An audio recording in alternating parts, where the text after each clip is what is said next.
हाय aspirants. चलिए आज कुछ ऐसे आइलैंड की बात करते हैं जिसे हम जानते हैं बित्रा आइलैंड के नाम से। बित्रा आइलैंड इन दिनों काफी ज्यादा चर्चे में है। बित्रा आइलैंड की कुछ खास बातों के बारे में हम डिस्कस करेंगे। ये भारत के अरेबियन सी एरिया में वहाँ एक छोटा सा इनहैबिटेंट आइलैंड है जो लक्षद्वीप का एक पार्ट माना जाता है, या यूं कह लीजिए लक्षद्वीप ग्रुप ऑफ आइलैंड्स का एक पार्ट माना जाता है। तो चलिए इसके बारे में थोड़ी जानकारी लेते हैं। बित्रा आइलैंड इन दिनों भारत सरकार की एक एम्बिशियस प्रोजेक्ट के लिए जाना जा रहा है। बित्रा आइलैंड के पोजिशनल ज्योग्राफिकल पोजीशन को लेकर इसके स्ट्रैटेजिक इंपॉर्टेंस को देखते हुए भारत सरकार यहाँ एक डिफेंस हब बनाना चाहती है। डिफेंस हब बनाने का कारण है भारत सरकार का अपने नेवल बेसिस को और स्ट्रांग बनाना और सर्वेलेंस इसके ओशनिक बॉर्डर रीजन्स में और बेहतर करना। आइए geographic conditions of Bitra island के बारे में थोड़ा सी जानकारी लेते हैं। बित्रा आइलैंड हार्डली 0.59 या 98 के आसपास लंबा आइलैंड है, यानी पूरे 1 किलोमीटर की लंबाई भी नहीं है, और विड्थ में 0.28 किलोमीटर के आसपास, जिसका मतलब है आधे किलोमीटर की विड्थ भी नहीं है। यहाँ सबसे पहले 200 के आसपास की पॉपुलेशन कम्युनिटी रहती है जो यहाँ पर बेसिक अपने लाइफस्टाइल को फिशिंग और टूरिज्म से अपना रन करती है, जो कि इसका मुख्य इकोनॉमिक सेक्टर है। इस पर्टिकुलर आइलैंड को हम कोरल रीफ आइलैंड भी कहते हैं।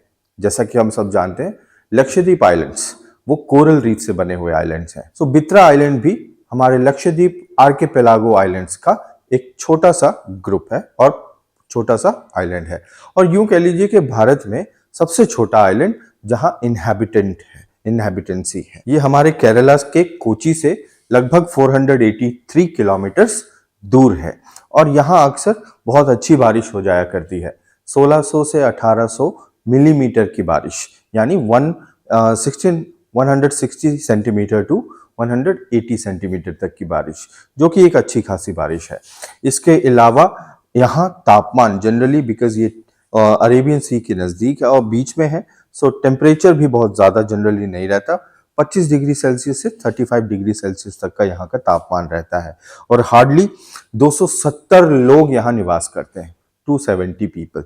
ओके, तो इन लोगों की इन दिनों काफ़ी बड़ी सरकार के साथ प्रोटेस्ट चल रहा है उनका, सरकार के अगेंस्ट, ताकि जो लैंड एक्विजिशन है इस आइलैंड का वो रोका जा सके। सरकार के इस एम्बिशियस स्ट्रैटेजी को लेते हुए कई सारे लोग अपने बेसिक समूह से अलग हो जाएंगे, अपने बेसिक आवास में नहीं रह पाएंगे, जो लैंड एक्विजिशन एक्ट के अंतर्गत आ जाएगा और सरकार इसे खरीद लेगी या ले लेगी। इस डायग्राम में आप इस पोर्शन को देख सकते हैं जो कि बित्रा आइलैंड के नाम से जाना जाता है। इसके आसपास के कुछ बेसिक आइलैंड्स, इंपॉर्टेंट आइलैंड्स हैं जो हमारे एस्पिरेंट्स को याद रखने चाहिए, जैसे चेतलत, कदमत, किल्तान, अमीनी, अगाती, कावाराती, सुहेली और कालापेनी। These islands are the neighborhood islands of this archipelago। ये तो थी इसकी बेसिक ज्योग्राफिक जानकारी। आइए थोड़ा सा कल्चर एंड हिस्टोरिक सिग्निफिकेंस भी इसका देखते हैं।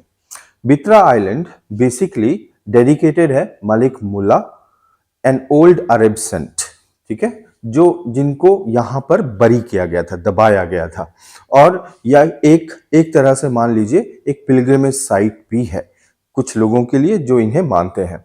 ये आइलैंड पहली बार परमानेंटली 1945 में जो एक वुमन एक इसकी पायोनियर बनी थी, जिसे चतलत के नाम से जाना जाता है। चतलत, मैंने एक आपको आइलैंड भी बताया, पूरा एक आइलैंड इनके नाम पर रखा गया है, चतलत आइलैंड। ओके, सो ये चतलत वुमन पहली बार आकर इन आइलैंड्स में सेटल हुई थी, जिसकी वजह से इस रीजन को बेसिकली वो यूज करना चाहती थी। ये बहुत बड़ा बर्ड्स का हब होता था। ये जो हमारे बित्रा आइलैंड और चतलत आइलैंड आज के टाइम पर है, ये बहुत बड़े बर्ड्स के समूह यहाँ पर रहा करते थे। तो ये चतलत जो वुमन है अपने कुछ दोस्तों के साथ यहाँ पर एग्स कलेक्ट करने के लिए आया करती थी।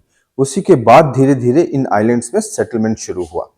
अब चलिए इनके थोड़े से और रीसेंट डेवलपमेंट्स और स्ट्रेटेजिक कंडीशंस के बारे में जानते हैं कि ये हाईलाइट इन दिनों न्यूज़पेपर में या न्यूज़ में ज़्यादा क्यों है। 2025 में ही गवर्नमेंट ऑफ इंडिया ने बित्रा आइलैंड के ऊपर एक स्ट्रेटेजिक डिफेंस पर्पस के लिए अपना नेवल बेस बनाने की काम करने की शुरुआत की, डिक्लेरेशन किया, जिसकी वजह से ये उस रीजन के स्मॉलेस्ट पॉपुलेशन, जैसा कि मैंने बताया 270 लोग सिर्फ यहाँ रहते हैं, तो ये 270 लोग इस नेवल बेस की वजह से इन्हें यहाँ से हटना होगा, जिससे इनकी लाइफ को काफी ज्यादा असर पड़ेगा। इसके अलावा यहाँ पर इसका स्ट्रेटेजिक इंपॉर्टेंस क्या है, गवर्नमेंट को क्या लगता है कि कोस्ट गार्ड्स के लिए ये बहुत ही स्ट्रेटेजिक मूव होगा, ताकि हम ओशंस को और ज्यादा बेहतर सर्वेलेंस में ला सकें, हमारे कोस्टल बॉर्डर्स को और ज्यादा बेहतर सिक्योर कर सकें। ये भारत सरकार का एक बेसिक इंपॉर्टेंस है। इसके चैलेंजेस और कॉन्सिक्वेंसेस क्या है? हम अपने स्ट्रेटेजिक डिफेंस सिस्टम को तो बना लेंगे, लेकिन पॉइंट ये है कि ये एक बेसिकली छोटा सा लगून भी है। इन्वायरमेंटली लगून्स, ये छोटे छोटे आइलैंड्स एक बहुत बड़ा इन्वायरमेंटल रोल प्ले करते हैं। लगून्स बेसिकली वो हैं जहां पर कई सारे एक्वेटिक क्रिएचर्स जमा होते हैं, रहते हैं, बट बेसिकली वो होता ओशनिक वाटर ही है।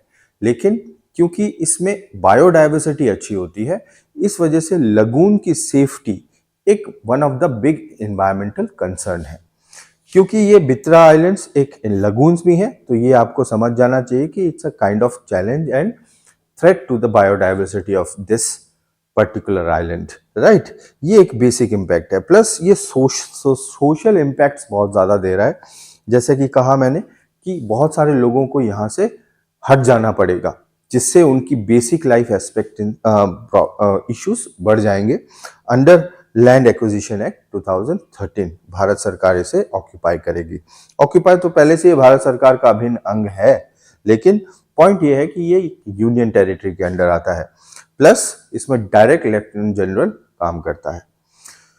अब क्या देखते हैं, कंसर्न्स क्या है, लोकल कंसर्न्स और ऑपोजिशन क्या है। यहाँ के लोकल जो लीडर्स हैं उनका ये कहना है कि भारत सरकार ने उनसे डायरेक्टली और बहुत गहन तरीके से इस चीज के ऊपर डिस्कशन नहीं किया है। इनके सहमति के बिना भारत सरकार ने इस डिसीजन को लिया है, ठीक है, जिस वजह से लोकल रीजन्स में काफी ज्यादा अनस्टेबिलिटी बनी है। बिकॉज लोकल पीपल्स का मानना यह है ये उनकी पर्सनल लाइफ को हैम्पर करता है, प्लस उनके लोकल लाइवलीहुड, प्लस वहाँ की इकोलॉजी को डिस्टर्ब करता है। और इस वजह से यहाँ की कम्युनिटी भारत सरकार के इस डिसीजन के अगेंस्ट में है। Save our land, as you can see in the picture, alright. Now ये बित्रा आइलैंड की कुछ बेसिक और फैक्चुअल जानकारी थी जो सभी एस्पिरेंट्स के लिए जरूरी है। जैसा कि आप मेरे पीछे की स्लाइड्स में देख सकते हैं, ये हमारे एग्जाम पॉइंट ऑफ व्यू से कैसे रिलेवेंट है। हमारे एग्जाम पॉइंट ऑफ व्यू से रिलेवेंट है एक तो सोशो इकोनॉमिक डेवलपमेंट के बेसिस पर, यानी जीएस पेपर 1। दूसरा हमारे इंटरनल सिक्योरिटी के ऊपर, यानी जीएस पेपर 3। इन दो कंडीशंस पे आप इसे पढ़ सकते हैं। तीसरी कंडीशन जीएस पेपर 1 में अगेन यूपीएससी हो चाहे स्टेट पब्लिक सर्विस कमीशन हो, दोनों ही बेसिस में जिस भी स्टेट में जीएस पेपर 1 होता है, उस कंडीशन पर ज्योग्राफिकली इसके बेस पर एक क्वेश्चन प्रीलिम्स में, यानी फैक्चुअल बेस या कॉन्सेप्चुअल बेस आ सकता है, और जीएस पेपर 1 मेंस में इसके ऊपर एक बेस क्वेश्चन बन सकता है। It is relevant for both state civil services and union public service commission. Stay tune with the Edufy institute video, and इस तरह की और वीडियोस जानने के लिए हम और मेहनत करके आपकी तरफ ये वीडियोस लाते रहेंगे। Thank you.